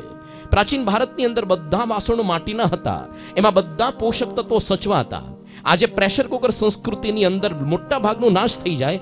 એમાં કોઈ પણ દાળ રાંધો ભાત એટલે ફાટી જાય, રંધાતું નથી. એ તમે ખાઓ 90% સંડાસમાંથી બહાર નીકળે, 10% તમારા શરીરમાં શોષાય. માટીની હાંડીમાં જે રસોઈ બને એની મીઠાશ જુદી હોય. જગન્નાથપુરીની અંદર આજે પણ માટીની હાંડીની અંદર આ દાળ, આ ભાત, આ પાક પકવે છે. 2 દિવસ સુધી નથી બગડતા. અને આપણી પ્રેશર કુકર સંસ્કૃતિમાં પકવેલા રાંધેલા ભાત ઉનાળામાં સવારે બનાવે તો સાંજે ઉતરી ગયા હોય છે. તો માટી એ કઈ ખોટી વસ્તુ નથી, એમાં કઈ દોષ નથી હોતો. હવે આગળ ધીરે ધીરે કૃષ્ણ ભગવાન પોતે મોટા થતા ગયા અને દામોદર લીલાનો સુંદર એક પ્રસંગ આવ્યો. એક વખતે ભગવાન શ્રી કૃષ્ણ સ્તનપાન કરવા માટે પોતાના મૈયા યશોદા મૈયા દધી મંથન કરી રહ્યા હતા. માં પાસે આવી ગયા છે અને રવૈયાને પકડી લીધા અને કહ્યું કે હે મૈયા, તમે અત્યારે ને અત્યારે મને સ્તનપાન કરાવો. કૃષ્ણ ભગવાન યશોદાના ખોળાની અંદર પોતે ચડી ગયા. વાત્સલ્યથી હંમેશા સ્નેહથી દૂધ તો એમના થાનમાંથી સ્રવી રહ્યું હતું. પોતે પોતાના પુત્રને આ દૂધ પીવડાવવા માંડ્યા છે. એટલામાં બની એવું કે અંદર ઓરડાની અંદર જે દૂધ ઉકળતું હતું એની અંદર ઉભરો આવ્યો છે. અને એ જોઈને યશોદા આ પોતે અતૃપ્ત પોતાના પુત્રને છોડીને આ પેલી હાંડી ઉતારવા, દૂધની હાંડી ઉતારવા માટે પોતે દોડ્યા. આ બાજુ કૃષ્ણને ગુસ્સો આવ્યો કે મારા કરતા ભૌતિક વસ્તુ પ્રધાન કેમ આના મનમાં થઈ. અરે હું સ્વયં ભગવાન, મને બાજુ પર મૂક્યો અને આવી તુચ્છ વસ્તુની અંદર કેમ આને આ પ્રકારની પ્રધાનતા થઈ. ગુસ્સો આવ્યો છે. આ બાજુ યશોદા મૈયા તો હાંડીથી દૂધ ઉતારતા હતા રૂમમાં. કૃષ્ણ ભગવાને ગુસ્સે થઈને પાથી જે નાનો એવો પથ્થર પડ્યો હતો એનાથી દહીં મથવાની હાંડીને ફોડી નાખી અને બનાવટી આંસુ બધા કાઢ્યા અને બાજુના ઓરડાની અંદર રહીને તાજું માખણ પોતે ખાવા માંડ્યા. યશોદાજી તો પોતે હાંડીથી દૂધ ઉતારીને પાછા આવ્યા છે અને જ્યારે દધી મંથનના ઓરડાની અંદર આવ્યા તો ખબર પડી હાંડી તો તૂટી ગઈ હતી. અરે ટુકડે ટુકડા હતા. આમ તેમ શોધતા શોધતા ખબર પડી કે કૃષ્ણ ભગવાન તો બાજુના ઓરડામાં એક ખાંડણી ઊંધો વાળીને એના પર ઊભા છે અને ઉપર શીકા પર રાખેલું આ બધું માખણ એ લઈ લઈને પોતે તો ખાય જ, સાથે સાથે વાંદરાઓને પણ લૂંટાવી રહ્યા છે. એને થયું કાને મારવો તો પડશે. લાકડી હાથમાં યશોદા મૈયાએ લીધી અને જેવી દેખાડી કૃષ્ણ, પેલા વાંદરા તો બધા છટક્યા, કૃષ્ણ ભગવાન પણ નાના એવા એના પગ ખાંડણિયા પરથી કૂદીને ભાગ્યા, ભયભીત થયા હોય એમ, અને યશોદાજી પાછળ દોડ્યા. એમ કરતા કરતા આખા ગોકુળની અંદર આગળ આગળ કૃષ્ણ, પાછળ પાછળ યશોદા મૈયા, ગમે તેમ જેમ તેમ કરીને પકડ્યા. અને પછી યશોદા મૈયા નાનકડા પોતાના લાલને બીવડાવવા, ધમકાવા લાગ્યા. અને એ બધું જોઈને કૃષ્ણ ભગવાન મોટેથી રડવા માંડ્યા. યશોદા મૈનાને થયું કે આ લાલો બિચારો બહુ ગભરાઈ ગયો છે, હૃદયની અંદર વાત્સલ્યની ધારા ફૂટી નીકળી. એમણે લાકડી ફેંકી દીધી, આને મરાય નહીં, બહાલ કરવું પડે. પણ એવું કરીએ કે હું મારું ઘરનું કામ પતાવું ત્યાં સુધી આને બાંધી તો દેવો ખાંડણીએ. ભલે મારવો નથી પણ બાંધવો તો છે તો ખરો. એટલે એક નાનકડી દોરી લઈને ખાંડણીયા સાથે બાંધવા ગયા તો દોરી પડી ટૂંકી. બાજુમાં બીજી દોરી એની ગાંઠ મારીને બે ભેગી કરીને બાંધવા ગયા, એ પણ ટૂંકી પડી. એમ કરતા કરતા ગોપીઓ ભેગી થઈ. અરે આખા ગોકુળની બધી દોરીઓ ભેગી કરીને બાંધ્યા, બધી ટૂંકી પડી. યશોદા મૈયા થાકીને લોથપો થઈ ગયા, એટલો પરસેવો છૂટી ગયો અને નતમસ્તકથી કૃષ્ણના પગમાં પડ્યા કે હે કૃષ્ણ, પ્લીઝ બંધનમાં આવો. કૃષ્ણને થયું કે હવે ખરેખર આને છે ને દાસત્વ ભાવ, હવે આને નમ્રતા અને શરણાગતિનો હવે ભાવ આવ્યો છે. એટલે પછી કૃષ્ણ ભગવાને બીજી બધી ગાંઠો છોડી દીધી, એક જ રાખી અને જાતે શીખવાડ્યું કે હવે બાંધો, ચલો હવે આ રીતે બાંધો. અને એ રીતે યશોદા મૈયાએ બાંધ્યા. પછી બંધનની અંદર કૃષ્ણ ભગવાન આવ્યા તો ભગવાને પોતે કહ્યું કે તમે મને કોઈ રીતે બાંધી નહીં શકો. હું જ્યારે ઈચ્છીશ, મારો તમારી અંદર સાચો ભક્તિ ભાવ કે પ્રેમ હશે તો જ હું તમારા બંધનની અંદર આવીશ. બાકી ભગવાન કોઈ દિવસ કોઈના બંધનની અંદર આવતા નથી. આ દોરીને સંસ્કૃતમાં દામ કહે છે. દામહ ઇતિ દોરી. તો દોરીને દામ કહે છે. ઉદર ઉપર, ભગવાનના ઉદર ઉપર આ લાગેલી, પેટ ઉપર. એટલા માટે આ લીલાને કહેવાય છે દામોદર લીલા. ભગવાનનું પણ એક નામ પડ્યું છે દામોદર. પણ યશોદાને જ્યાં સુધી પોતાના સાધનોનું બળ હતું કે હું મારા લાલાને બાંધીશ, પોતાના બધા સાધનો ભગવાનને પ્રસન્ન કરવાના ટૂંકા પડશે. અરે ગબડ યાત્રા કરો, દંડવટ યાત્રા, દાન દક્ષિણા, અભિમાનથી કરશો કે હું ભગવાનને પ્રસન્ન કરી લઉં, બાંધી લઉં, વશ કરી લઉં. ભગવાન તો કૃપા સાધ્ય છે, ક્રિયા સાધ્ય નથી. કૃપા સાધ્ય, એની જો કૃપા થાય તો જ ભગવાન આપણને વશ થાય. અભિમાનથી ભગવાન કોઈ દિવસ વશ થતા નથી. એટલા માટે આપણે બધા પણ ત્રણ ગુણથી બંધાયેલા છીએ. સત્વ ગુણ, રજો ગુણ, તમો ગુણ. આ જ માયા છે. તો આપણી આ જે ગુણ, આ ગુણ એટલે દોરી, એના બંધનમાંથી કોણ આપણને છોડાવશે? કેવળ ભગવાન આપણને છોડાવતા હોય છે.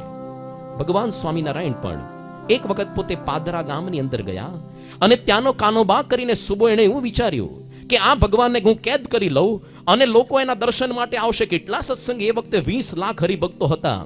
બધા પાસે થોડીક થોડીક ફી ઉઘરાવીશ, કરોડપતિ થઈ જવાશે. લો, આ મ્યુઝિયમ બનાવવું હતું એને. એટલે ભગવાન સાંઈને સંતોને પૂર્યા કેદમાં. ભગવાન સાંઈને કહ્યું કે અમારે તો શૌચ માટે જવું, ચાલો. ચાલી નીકળ્યા, લઈ ગયા. અને ભગવાન તો જે છટક્યા અદ્રશ્ય થઈ ગયા, ગાયબ થઈ ગયા. કોઈ રીતે બંધનમાં ન આવ્યા. આ બાજુ મુક્તાનંદ સ્વામી, બ્રહ્માનંદ સ્વામી પાછા એકલા રહ્યા હતા જેલમાં. એમને કીધું કે અમને એક દિવસના સીધું તો આપો, ભાખરી કરીને ખાઈએ કઈ, કે હાલી નીકળો, તમારા જે મફતિયાન થોડા સાચવવાના જ કઈ. આ તો ભગવાન સાંઈ હોત તો એને બંધનમાં રાખે. જે ભગવાન સ્વામિનારાયણ સમગ્ર વન વિચરણની અંદર કોઈ જગ્યાએ બંધાયા નથી. અરે પેલા ઈલા સુશીલા નામની કન્યાઓ વંશીપુરના રાજા આપતા હતા 13 વર્ષની ઉંમરે. આ કુમારી કન્યાઓ, ભગવાન સાંઈ કે હું એ બંધનમાં ફસવા નથી આવ્યો, કેટલાયને એમાંથી પાછા વાળવા આવ્યો છું. અરે સિદ્ધપુરના સિદ્ધ વલ્લભ રાજા સમગ્ર રાજ્ય અર્પણ કરવા તૈયાર હતા. કુશલ કુંવરબા જે ધરમપુરની મહારાણી 500 ગામનું રજવાડું અર્પણ કરવા તૈયાર હતા. અને 1 લાખ રૂપિયાની આવકનો મઠ હતો, શ્રીપુરનો મઠ ઉત્તરાખંડમાં. એ બધાનો ત્યાગ કરીને ભગવાન સાંઈ નીકળી ગયા. કોઈ રીતે બંધનમાં નતા આવ્યા. પણ દાદા ખાચર, એના ભક્તો, એના બધા બહેનો એની પ્રેમ ભક્તિથી વશ થઈને 30 વર્ષ ભગવાન સ્વામી ગઢપુરની અંદર રહ્યા. એક વખત ભગવાન સ્વામિનારાયણ માણકી પર સવાર થયા અને ગઢપુરથી વડતાલ જવા પોતે વિદાય લઈ રહ્યા હતા. પણ ના પાડી હતી કે આ બધી બહેનોને આ વખતે લેવાની નથી. જીવુબા, લાડુબા, રાજબા, આ બધાને આ વખતે નથી લઈ જવાના. અને એ બહેનોએ પણ કીધું કે મહારાજ જોઈએ છે, કેમ અમને નથી લઈ જતા. માણકીના કાનમાં શબ્દો નાખ્યા કે હે માણકી, તું મારી બહેન છે, લાજ રાખજો. અમને જો ભગવાન ન લઈ જવા દે તું પણ જઈશ નહીં. અને એ વખતે ભગવાન સાંઈ ચડ્યા માણકી પર, પ્રયત્નો થયા માણકીને ચલાવવાના, પણ માણકી એક ડગલું પણ ખસી નહીં. પ્રેમાનંદ સ્વામીનું સુંદર કીર્તન એના પરનું માણ્યું. શોભે રૂડી કરમાં લગામ રૂપાળી, માણકીએ ચડ્યા રે મોહન વન માળી, માણકીએ ચડ્યા રે મોહન વન માળી. શોભે રૂડી કરમાં લગામ રૂપાળી, શોભે રૂડી કરમાં લગામ રૂપાળી, માણકી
જાતિ જાતિ દરબાર માંથી એ ઘોડી માણકીએ ચડ્યા રે મોહન વન માણી માણકીએ ચડ્યા રે મોહન વન માણી.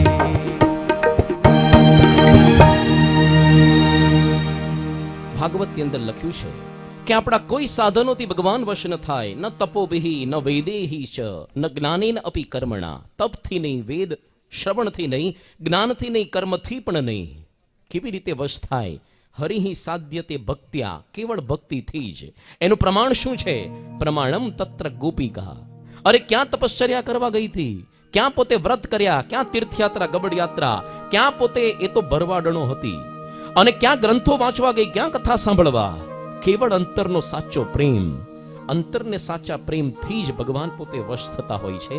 એટલા માટે લખ્યું મુક્તાનંદ સ્વામીએ, પ્રેમી જનને વશ પાતળિયો. પ્રેમી જનને વશ પાતળિયો, પ્રેમી જનને વશ પાતળિયો. શ્યામ સુંદર સુખ કારી રે, જાતિ વરણ ને રૂપે નરી જે. પ્રભુજીને ભક્તિ પ્યારી રે, પ્રેમી જનને વશ પાતળિયો. પ્રેમ ભક્તિ જેને ઘટવાવે, તેહને રંગ હરી રાચે રે. પ્રજવનિતા કર તાળી બજાવે, પ્રજવનિતા કર તાળી બજાવે. નટવર થઈ થઈ નાચે રે, પ્રેમી જનને વશ પાતળિયો. પ્રેમી જનને વશ પાતળિયો. એક વખત ગોપીએ એવું કર્યું કે બાલકૃષ્ણને પોતાની જેવું પોલકું ઘાઘરું પહેરાવ્યું, માથાની અંદર બિંદી ચોડી દીધી અને કપાળની અંદર અને ચોટલો પોતાની જેવો લીધો, અને પછી વ્રજ વનિતા કર તાળી બજાવે, નટવર થઈ થઈ નાચે. આ બધી ગોપીઓ ગીતો ગાઈને વચ્ચે પેલો નાનકડો એવો બાલકૃષ્ણ થન થઈ કરીને નાચે. ગઈકાલે બહુ નાચગાન થયા એવું સાંભળ્યું. તો આ પ્રકારની કેમ? અરે મોટા મોટા બધા અસુરો મારવા આવ્યાના બંધનમાં ભગવાન નથી ફસાયા, પણ આ બધી ગોપીઓ સામાન્ય ગામડાની અંતરની ભક્તિથી વશ થયા. આ પ્રેમની વાત કેવી છે? વ્રજવનિતાના પ્રેમની આગળ ઓડ્યા કોટી કબીરા રે. મુક્તાનંદ એ પ્રેમનો માર્ગ સમજે તે સંત સુધીરા રે. પ્રેમી જનને વશ પાતળિયો, પ્રેમી જનને વશ પાતળિયો. વશ પાતળિયો, વશ પાતળિયો. પ્રેમ ભક્તિથી હંમેશા ભગવાન વશ થાય. ધીરે ધીરે કૃષ્ણ ભગવાન હવે મોટા થતા જાય છે. એક દિવસ આ ફળ વેચનારી પોતે બાઈ આવી અને ધનવાન ભગવાને બનાવી. આ જે ફળવાળી બાઈ પોતે આવી છે ગોકુળની અંદર અને બૂમ પાડી રહી છે, લો કોઈ ફળ, લો કોઈ ફળ. આ સાંભળ્યું એટલા માટે કૃષ્ણ ભગવાન પોતાના નાનકડા હાથોની અંદર અમુક અનાજના દાણા લઈને પોતે ગયા. એ વખતે આ બધા પૈસા વગેરે બાર્ટર સિસ્ટમ એટલે અનાજના દાણાથી વ્યવહાર થતો. એ વખતે કરન્સી બધી શરૂ નહોતી થઈ. તો નાનકડા હાથની અંદર થોડા ઘણા બધા દાણા લઈને ગયા પોતે, અને દોડી ગયા. વચ્ચે થોડાક બધા દાણા નાનકડી મુઠ્ઠીમાંથી વીરાયા, ઠેસ આવ્યા, પડ્યા. બિચારા રડતા રડતા ફળવાળી બાઈ પાસે પહોંચ્યા. કોઈ દાણા આપવા માટે હવે રહ્યા નહોતા, થોડા ઘણા બે ચાર. એમાં એના મુખ પર એવી પોતે કરુણતા ધારણ કરી, મને ક્યાંથી આ ફળ મળશે? પેલી બાઈને આવું નાનકડો બિચારો રૂડો રૂપાળો દીકરો જોઈને દયા આવી ગઈ કે ભલે જા, તારા હાથની અંદર જેટલું સમાય આ ખોબાની અંદર બધા ફળ જારા હતા. આવી રીતે પોતે કંઈ પણ લીધા વગર ફળ આપ્યા. અને પછી તો કૃષ્ણ ભગવાને જે દ્રષ્ટિ કરીને ટોપલામાં, જે ટોપલાની અંદર ફળ હતા, આખો ટોપલો સોના ચાંદી ઝવેરાત આ બધી મોતી માણેકથી ભરી દીધો. ભગવાનને 1 ગણું દાન કરો, સહસ્ર ગણું તમને ફળ મળે. પ્રમુખ સાંઈ મહારાજ એક વખત ઉત્તરાયણનો દિવસ અને ધર્મજ ગામની અંદર હતા અને પ્રવક્તાએ જાહેરાત કરી, શાસ્ત્રોમાં લખ્યું છે દાનનો મહિમા, 1 ગણું દાન, સહસ્ર ગણું પુણ્ય. પ્રમુખ સાંઈ સુધાર્યું, સહસ્ર ગણું નહીં, અનંત ગણું પુણ્ય, અનંત ગણું. અરે દ્રૌપદીએ ખાલી યુદ્ધની અંદર કૃષ્ણ ભગવાને ખાલી આંગળીમાં વાગ્યું, પોતાની સાડીમાંથી થોડીક ચીથરી ફાડીને તરત ચોંટાડી. બીજા બધા દોડ્યા ડોક્ટરને શોધવા, આમણે તાત્કાલિક તકની સેવા ઝડપી. પણ એ નાની ચીથરીમાં જેટલા રેસા હતા, ફાઈબર્સ, એટલા ભગવાન એના વસ્ત્રો પૂર્યા 999.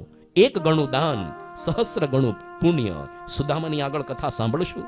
નીલકંઠ વર્ણી ભગવાન સાંઈ વિચરણ કરતા કરતા મીણાપુર ગામની અંદર મોંઘીબા પાસે ગયા. નાનકડી એવી છોકરી મોંઘીબા ભગવાન સાંઈને માણકી ઘોડી આપી, જાઓ, ભલે મારા બાપુજી ન હોય. પેલી 14 વર્ષની બાળકી કે હું તો છું ને ઘરમાં, આ માણકી ઘોડી તમારી. મહારાજે નામ પૂછ્યું, બેટા તારું નામ શું? કે મહારાજ મોંઘી. શરમાતી બિચારી બોલી, ગામડાની છોકરી. મહારાજ કે હો એવું છે, જાઓ તમે મોંઘા મૂલના થશો. એ સામાન્ય ગામડાની છોકરી, અરે કલ્પના ન હોય કે એના લગ્ન રાજા સાથે થાય, પણ ગોંડલના સંગ્રામસિંહ બાપુ સાથે લગ્ન થયા મોંઘી બાના. એમાંથી ભગવતજી પેલા બાપુજી થયા. ગોંડલના પ્રસિદ્ધ રાજા ભગવતસિંહજી, એમનો જન્મ આમના થકી થયો. ગોંડલની અંદર જે અક્ષરદેરી પ્રસિદ્ધ છે, આમણે બંધાવી. પણ 1 ગણું દાન, સહસ્ર ગણું પુણ્ય. ગુણાતીતાનંદ સ્વામીના સમયની અંદર જુનાગઢની અંદર એક વખત સ્વામી પોતે ગિરનાર બાજુ ગયા. ભયંકર ઠંડી સવારમાં હતી. નારાયણ તરે સ્નાન કરીને પોતે બેઠા હતા. દૂર એક કઠિયારણ બાઈ ને એનો દીકરો બંને લાકડા કાપીને જંગલમાંથી આવ્યા હતા. તો સ્વામી હરિભક્તોને કીધું, પેલાને કયા લાકડા આપતા હોય તો રૂપિયાથી ખરીદી લાવો. સંતો પેલા ગયા હરિભક્તો ત્યાં અને પેલા દીકરાને કીધું, ભૈયા લાકડા અમને આપીશ? એની માને પૂછ્યું, પેલો મુસલમાન બાઈ હતી, મુસલમાન છોકરો, કે અમ્મા આ લોકો લાકડા માગે છે કે કોના માટે? કે ભાઈ અમારા ઓલિયા ફકીર જેવા સંત છે. પેલી મુસલમાન બાઈ કે ખરેખર જો બેટા એવું હોય ને બાઉદ્દીન, તો એવું કર, તારી ગાંસડી નાની આખી આપી દે, મારામાંથી 2-3 નાખ. અને આ ઓલિયા જેવા જો ખરેખર ફકીર સંત હોય તો આપણે 1 રૂપિયો નથી લેવો, તું જાતે જઈને આપી આવો. બાઉદ્દીન નામનો સામાન્ય નાનકડો છોકરો 10-15 વર્ષનો ગુણાતીન સ્વામી પાસે આવ્યો અને ગાંસડી આપી દીધી. પોતે આવી પેલી લાકડાની ભારી અને કીધું કે શું તને આપશું? મહેનતાણું. કે કઈ નહીં, મારી અમ્માએ કીધું દુઆ આપજો, ખાલી બસ દુઆ જોઈએ, બીજું કંઈ જ ન જોઈએ. ગુણાતીતાનંદ સ્વામી કે જા, આજથી તારે લાકડા કાપવા મટ્યા. તો ખાલી સ્વામીના ઠાલા વચન નહોતા. એ જ દિવસે સાંજે એ પોતાની બહેનને લઈને જુનાગઢની બજારમાં ફરવા ગયો અને જુનાગઢના મુસલમાન નવાબ એ જ વખતે નગર યાત્રામાં નીકળેલા. એણે આ બાઉદ્દીનની બહેનને જોઈ, રૂપાળી લાગી, એટલે સીધો પ્રોપોઝ કર્યો, તારી સાથે નિકાહ પડીએ. આ તો એની માને આવીને પૂછ્યું, માં તો રાજી થઈ. આપણું સામાન્ય કુટુંબને રાજાના ઘરમાં આપણી દીકરી પહોંચે, કેટલા નસીબ કહેવાય. પરણાવી દે. પરણાવી દીધી પોતાની દીકરીને. અને આ બાઉદ્દીન એટલે હવે તો પેલી બેગમ થઈ ગઈ, કઠિયારણ બાઈની દીકરી બેગમ થઈ અને આ બાઉદ્દીનને દીવાન બનાવી દીધો. પછી તો એ હંમેશા પોતાની ઓફિસમાં પોતે અલમારીની અંદર શોકેસમાં આ જે લાકડા કાપવાનું પેલું દોરડું અને જે કુહાડી રાખી મૂકતા. લોકો પૂછતા, સાહેબ આટલા મોટાના કેવું એન્ટિક પીસ છે, શું છે આ? કે મારા પ્રારબ્ધમાં તો આ જ હતું. આ તો જુનાગઢના જોગીની કૃપાથી અત્યારે આ કક્ષા સુધી પહોંચ્યો છું. આજે પણ જુનાગઢમાં તમે જજો, બાઉદ્દીનની કોલેજ છે, આર્ટ્સ એન્ડ કોમર્સ કોલેજ, જોજો, બાઉદ્દીનનું પ્રસિદ્ધ નામ છે. અને એની બહેન લાડલી બુન, એના ઉપરથી ત્યાંની કન્યાશાળા છે, લાડલી બુન કન્યાશાળા. આખી ચકો ને ચકીની કથાઓ નથી. ભગવાનને સંતને 1 ગણું દાન આપો. ક્યારેક આપણને એવું થાય કે તો માંગવા જ બેઠા જ. અરે ભગવાન તો સમગ્ર સૃષ્ટિ રચયિતા છે. આપણે 1 દાણો નાખીએ છીએ પેલામાં, ખેતરમાં 1000 કરીને ભગવાન પાછા આવે છે. ભગવાન તો આ બધું આટલું વરસાદ વરસાવે, આટલો પ્રકાશ મફત આપે છે. આપણે તો શું કરીએ, પાણીની ટાંકી બંધાવીએ ગામમાં અને એમાં ભગવાનનું પાણી ભરીએ, છતાંય 4 પેઢીનું નામ લખીએ, અમથાભાઈ બિન પેથાભાઈ મફતભાઈ અમથાભાઈ. કોણ વાંચવાનું છે તમારું નામ? પણ એટલા અભિમાની છીએ. 1 ગણું દાન, સહસ્ર ગણું પુણ્ય. ભગવાન ધીરે ધીરે કૃષ્ણ ભગવાન મોટા થયા. એક પછી એક બધા અસુરો મોકલતા જાય છે. પેલા કંસ મામા, આવો ભયંકર મામો ભગવાનનો ભટકાણો હતો. વત્સાસુરને મોકલ્યા, બકાસુર, બધાનો મોક્ષ કર્યો બગલાના સ્વરૂપમાં, વાછરડાના સ્વરૂપમાં. 5 વર્ષે ભગવાને અઘાસુરનો મોક્ષ કર્યો, મહા મોટો અજગર. અરે મોટી ગુફાની જેમ મોઢું ફાડીને બેઠો હતો. પણ હવે સુખદેવજી કહે છે, હે પરીક્ષિત, આ જે ભગવાને 5 વર્ષની ઉંમરે અઘાસુરનો કલ્યાણ કર્યો, મોક્ષ કર્યો, પણ એનું વર્ણન જ્યારે ભગવાન 6 વર્ષના થયા ત્યારે ગોપ બાળકોએ આવીને વ્રજની અંદર કર્યું. તો પરીક્ષિત ડઘાઈ ગયો કે આવું કેમનું થાય? આ ટાઈમ મશીનમાં બેસાડ્યા હતા આ લોકોને. 5મા વર્ષે ભગવાન 5મા વર્ષમાં હતા એ વખતે અઘાસુરનો વધ કર્યો, બીજા વર્ષે કેમ વર્ણન કર્યું? તો હવે એ વખતે સુખદેવજીએ બ્રહ્માને જે મોહ થયો એનું નિવારણ કેવી રીતના ભગવાને કર્યું એની આખી કથા કહે છે. કે આ મોટો અઘાસુર, મોટો રાક્ષસ અજગરની જેવો એના પેટની અંદર ગળી ગયો તો ગોપ બાળકોને ભગવાન ઘૂસ્યા, પેટ ફાડીને બહાર નીકળ્યા. બધા એટલા થાકી ગયા હતા, કારણ કે પેટમાં તો કેટલું હાઇડ્રોક્લોરિક એસિડ કે ઝેર આવું હોય. એટલે કીધું તમને બધાને ડિઝીનેસ, આ બધું ચક્કર જેવું આવે છે. એક કામ કરો, આપણે હમણાં યમુનાના કાંઠે બેસીએ, થોડોક નાસ્તો કરીએ. ગોવાળ મંડળીની સાથે ભગવાન પોતે બેઠા છે અને બધા જ પોતે નાસ્તો કરવા માંડ્યા છે. એ વખતે આ બધા કોણ જાણે વોટ્સઅપ એ વખતે ચાલતું હશે કદાચ, બ્રહ્માજીને સમાચાર મળ્યા કે આ પૃથ્વી લોક પર 5 વર્ષનો પેલો બાળક આવડા મોટા અસુર અઘાસુરનો વધ કર્યો. ખરેખર આવું હોય તો એનો મતલબ કે મેં જે પ્રાર્થના કરી હતી આ પુરાણ પુરુષની, એ જ આ કદાચ કૃષ્ણ હોવા જોઈએ. ચલો આપણે જોવા જઈએ. અને ખરેખર જો અઘાસુરનો એણે વધ કર્યો હોય એનો મતલબ એ છે કે હવે બીજું કોઈક મોટું પરાક્રમ ચરિત્ર જોવું જોઈએ. ભગવાન તો ગોવાળ મંડળી કરીને બધા આ ગોપ બાળકોની સાથે ભોજન કરી રહ્યા હતા. જે નાસ્તાના ડબ્બા પેક કરીને લાવ્યા હતા બધા, એ લોકોનું ધ્યાન એમાં નહોતું. બ્રહ્મા ઉપરથી બધું જોતા હતા કે આની લીલા બીજી તો જોવી જ છે. અને એ વખતે બરાબર એવું થયું કે એના વાછરડા દૂર દૂર ચરવા ચાલી ગયા. આ ગોપ બાળકો ગભરાયા કે હે કૃષ્ણ, આપણા વાછરડા નથી મળતા. કૃષ્ણ ભગવાન કે તમે ચિંતા ન કરો, તમે જમવાનું ચાલુ રાખો, ચલો, પણ હું અત્યારે તમારા વાછરડા શોધીને આવું, તમારો બધાનો ટાઈમ ન બગડે. એટલે કૃષ્ણ ભગવાને શું કર્યું, હાથમાં દહીં અને ભાત એનો ગોળો બનાવીને ખાતા ખાતા એઠા મોઢે એઠા હાથે પોતે ચાલી નીકળ્યા આ બધું શોધવા. ઉપર જોતા હતા બ્રહ્માજી આ બધી લીલા. એને થયું કે હું તો એવું સમજીને આવ્યો કે આ વિષ્ણુનો અવતાર, આ તો સામાન્ય ભરવાડનો જ છોકરો. જો આટલી સેન્સ નથી, મેનર્સ નથી. અરે કોઈ પણ હાથ ધોવા પડે, આ બધું ધોઈને જવાય, મોઢું તો વિછળીને જવાય, કેવો એઠો એઠો ફરે છે આ. એટલે બ્રહ્માને મોહ થયો, પણ નક્કી કર્યું કે જો ખરેખર હજી પણ વિષ્ણુ હોય તો એવું કરીએ કે આના બધા વાછરડા છે ને ગુમ કરી દઈએ. તો બ્રહ્માજીએ શું કર્યું, આ બાજુ બધા વાછરડા ગુમ કરી દીધા, પોતાની માયામય શૈયા પર મૂકી દીધા.